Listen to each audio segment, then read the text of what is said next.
Hi, everyone. Welcome to episode 1. This is a series of 4 episodes on how to be a conscious parent.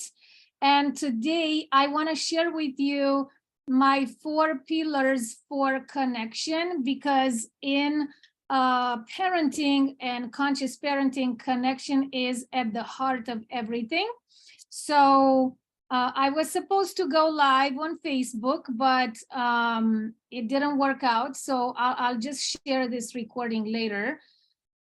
I will go quickly through what I have prepared for you. And I wanted today to start with the 4 pillars of connection, because if we don't understand the basics, no connected and connection-based relationship is possible between us and our children. So even before we talk about what conscious parenting is, which I will not do this today, I want to cover connection. So the way I understand it as of today, this model, I find it very, very helpful. I created this model.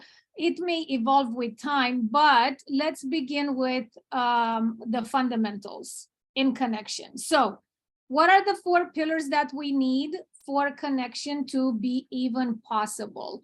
We need an understanding of the brain basics. We need an understanding of how emotions work in our children and in ourselves. We need to have tools, so we're not just in the stratosphere of theory, and we need to develop the skill of having mindsight. Okay, so very quickly, I promise I'm not going to read everything. You can stop the video and read it on your own.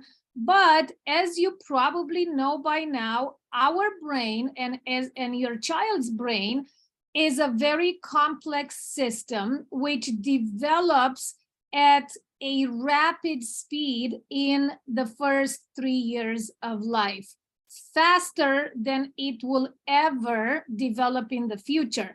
It doesn't stop developing at 3. Actually, the human brain kind of stops developing at around 26 years of age.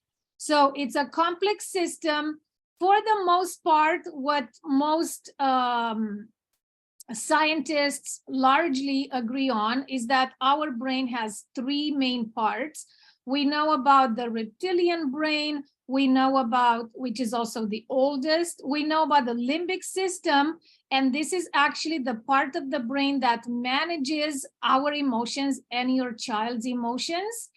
And the main function of the limbic system is to scan the environment continuously for cues of threat, because we are wired to protect ourselves. Yes, so survival is an innate skill. Self-protection is an innate instinct. Equally, our need for connection trumps everything else. It even trumps the need for safety in some cases if we talk about emotional safety.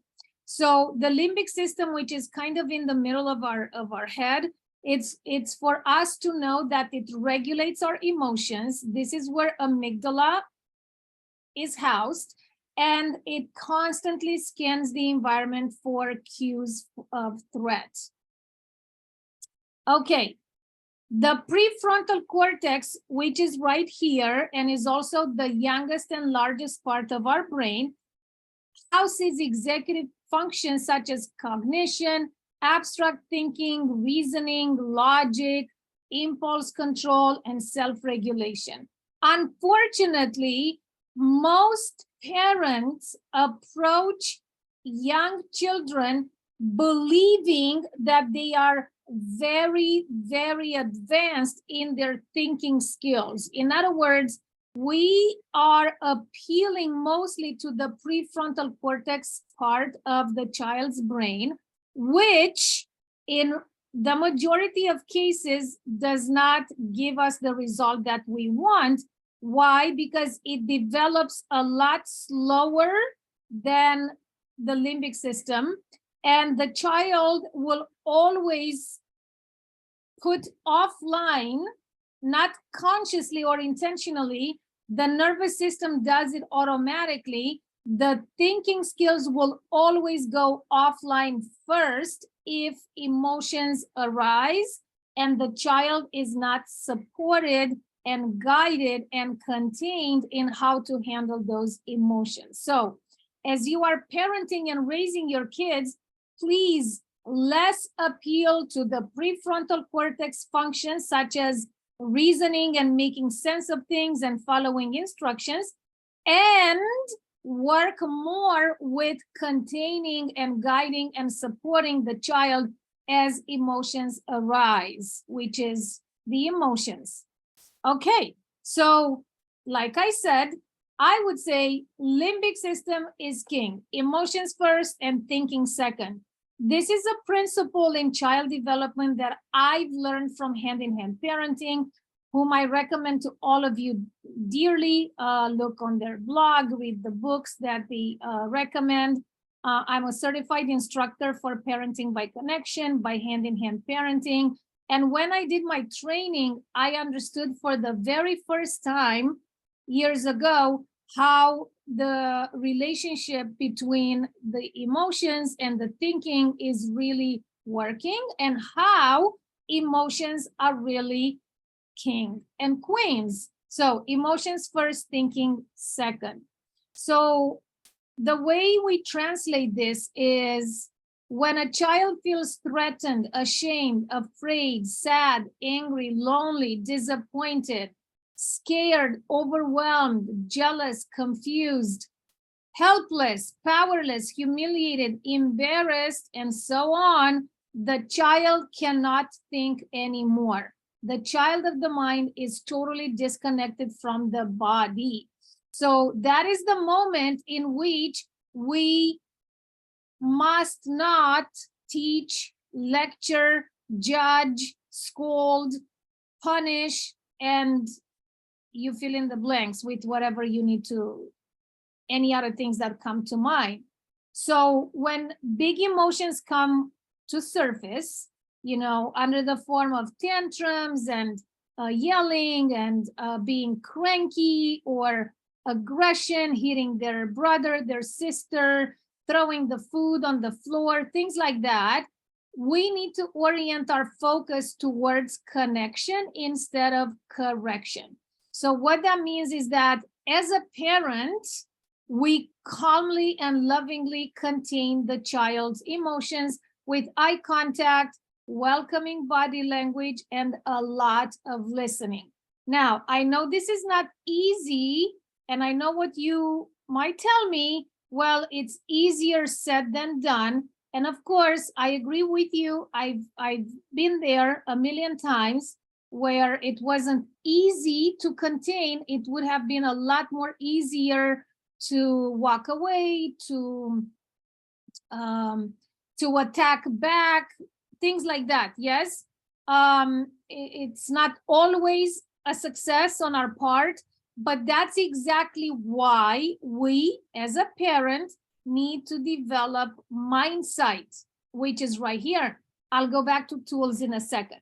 So mindsight is a word and a concept that we all borrowed and took and learned from Dr. Daniel Siegel, who is a wonderful child psychologist, researcher. He's bridging multiple sciences into one, so he can teach all of us about human development, the intersection of all the sciences that he brings together in his research and in his teachings. It's called interpersonal neurobiology. So anyway, Mindsight is also the name of a book that he wrote. I highly recommend that you read it. And another way of saying Mindsight is growing eyes to see inside my mind. Yes, growing eyes to see inside your mind. We need to develop the curiosity of seeking the processes and seeking the meaning of what's going on in our own minds, in our own heads, the moment we lose it with our kids. So that's the first place to start.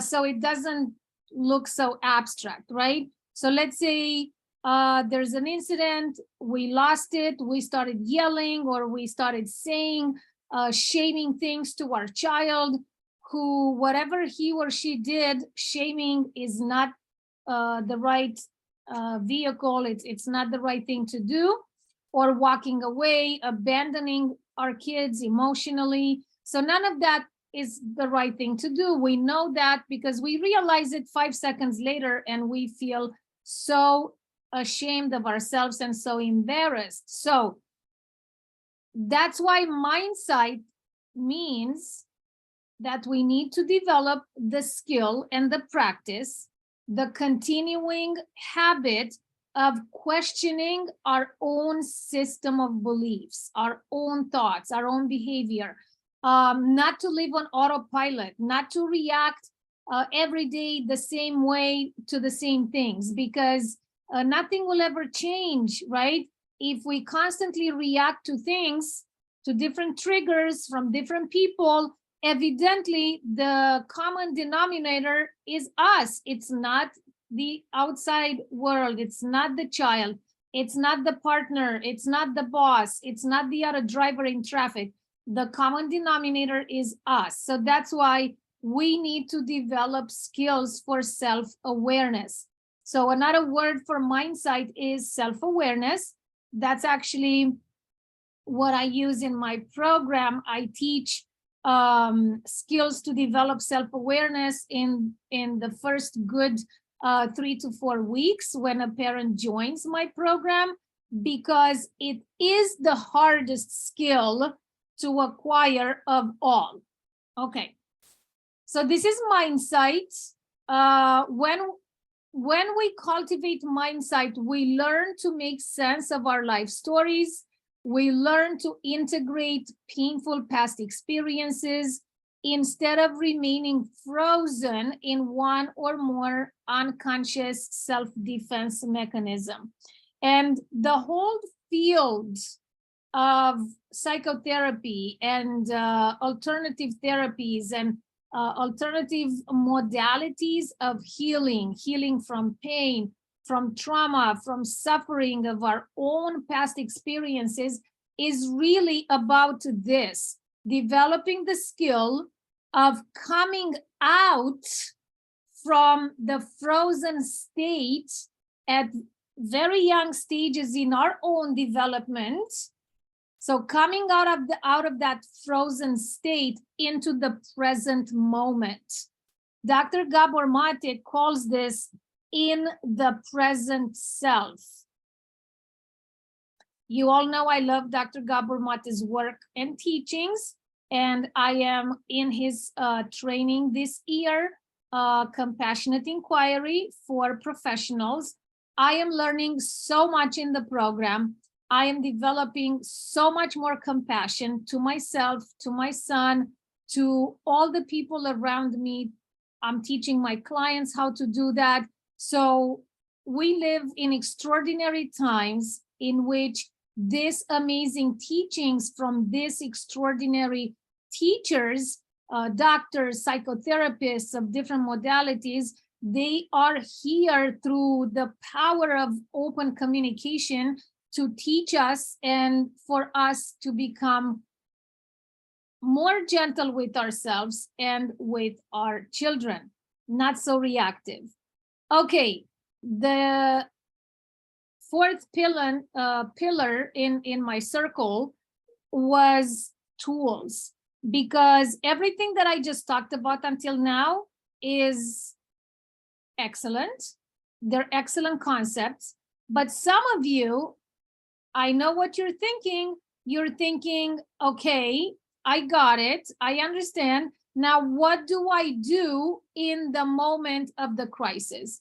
I know that because that's where I was many, many years ago, And I didn't have the answer. I had a lot of knowledge from parenting books and psychology and psychotherapy and my own processes of healing, but then I didn't know what to do in the moment of crisis. So that's why I know how you feel. What do I do in the moment?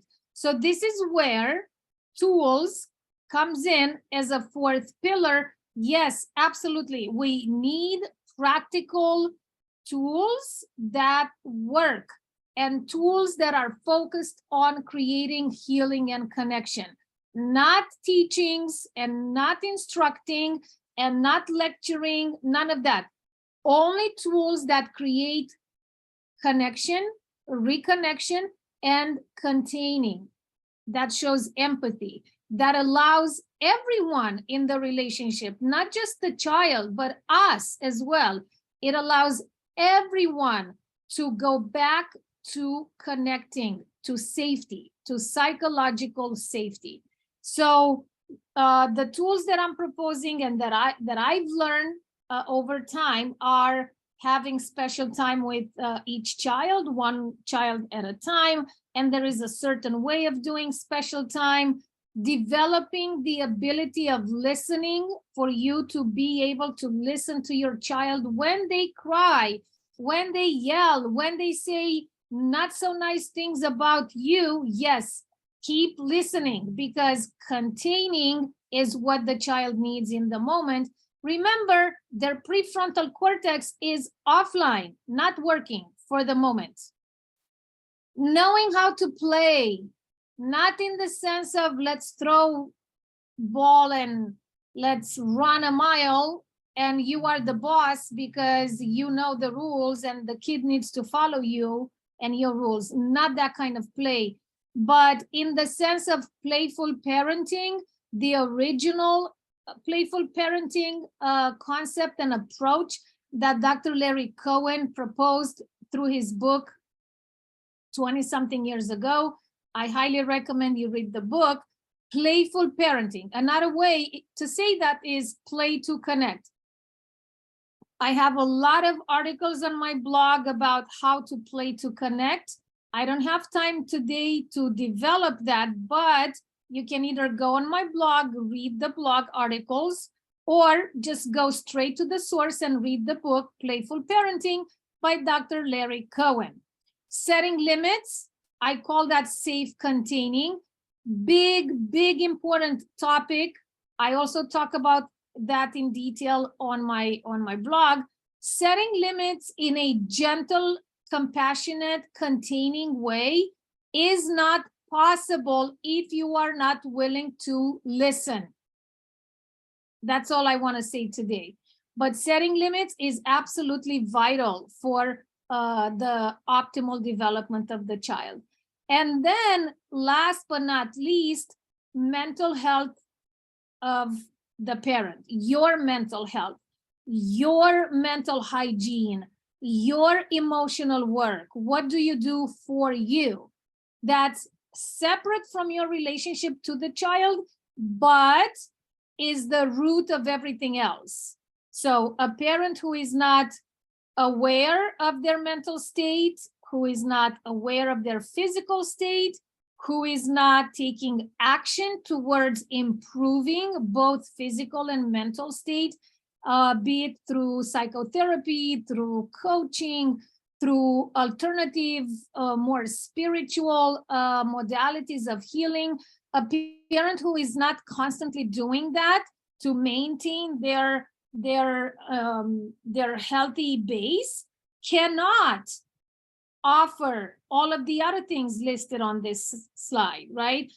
Cannot offer special time, cannot be playful, cannot set limits with firmness and gentleness at the same time, and of course, cannot play. So actually, if you imagine a tree, the root that's underground is our own self-care as a parent. And then everything else grows or doesn't from that root. Very important. Okay. So let me just recap what we said so far. I want to show you the circle again. 4 pillars of connection: understanding how the brain works and the actual mechanisms of the limbic system, amygdala, looking for cues, for threats, safety, the need for secure attachment, all of that, how the prefrontal cortex goes offline pretty easily and often. So understanding the brain basics, understanding how emotions work and how those emotions need to be contained and given space to. This is where tools come into play, and then the development of our own skill to have mindsight. And then everything connects back. They're all interconnected. So to recap, what I want to say to all of us today is that connection is not easy. It's not by default. It doesn't come to us naturally, not even with our own children, because if it did, there wouldn't be so much help around for this. But it's learnable. It's an absolute learnable skill, just like I explained it to you here. It's not an overnight learning, but it is learnable. Connection, because it's natural to us to want to be connected as social mammals. Connection and repair in the parent-child relationship are inseparable and interdependent. In other words, repair is always needed because disconnection and rupture will happen inevitably, sometimes many times a day. So rupture will happen inevitably, but then repair and connection are both expected, needed, required, and possible, because we cannot be disconnected for too long, especially children. They cannot, and they don't want to be disconnected from us for too long. Now, what I want to say is that reconnection and that process of repair is our responsibility, and it's not the child's responsibility. So if you ever find yourself saying to your child, go to your room, depending on the child's age, but it happens, go to your room and come talk to me when you calm down. That's not repair. Actually, that's even a bigger disconnection, a much larger gap that we're creating. Gap and voids. There's nothing there in that relationship. So we want to keep our child close to us and contain his or her process, because repair is our responsibility. We cannot be the manager and the guardian of the repair process if we don't have mindsight, if we don't have self-awareness of what's going on with us, if we don't have tools for self-regulation for ourselves as adults, if we don't know how to create space between our own triggers in the moment and what's the situation at hand. If we make the situation mean something else than it really is. So all of these things are connected. That's why in conscious parenting, the biggest work is the work of the parent with him or herself, and it's not the work with the child, because children are fine. They are just fine. We are the ones stopping their process of development one way or another, consciously or unconsciously, in most cases unintentionally, but we are the ones creating obstacles and hurdles along their natural process of development. We'll talk another time about why we do this, not today, but just so we take away from today is repair is our responsibility. Repair is possible, is very doable, is learnable, and is what our child really needs from us. They don't need perfect parents. They don't need parents who never lose their cool. It's part of human nature, but they do need us to come back and repair. That's a very important life skill. And it's an important message that we send to them, that we make a mistake, we repair, we take responsibility, we model healthy development for themselves as well by doing that. Okay, so I would love to hear from you. Leave a comment below. Sorry I couldn't go live today. I don't know, my Facebook was repeating and there was a lot of echo. Please leave a comment below. Reach out to me, send me a message, send me a DM, send me an email. You can find me on Instagram on both of these accounts. You see them here at prof_Mihaela or at parenting.made.conscious on Instagram. Also on Facebook, Parenting Made Conscious, the page, or just simply send me an email at parentingmadeconscious, one word, @gmail.com. I would love to hear from you what your struggles are this summer. I am taking just few more clients to work with me this summer one-on-one, or to join my program, the Conscious Parent Accelerator program. If you're not ready to join the program, you can do some sessions with me one-on-one, and every single session that you pay, that total amount of money will be deducted from the cost of the program whenever you decide to join the program later on. But either way, I want to hear from you. DM me, send me an email. Again, parentingmadeconscious@gmail.com. And I want to see how this short presentation on the 4 pillars of connection sounded to you. See you next week. Bye, everyone.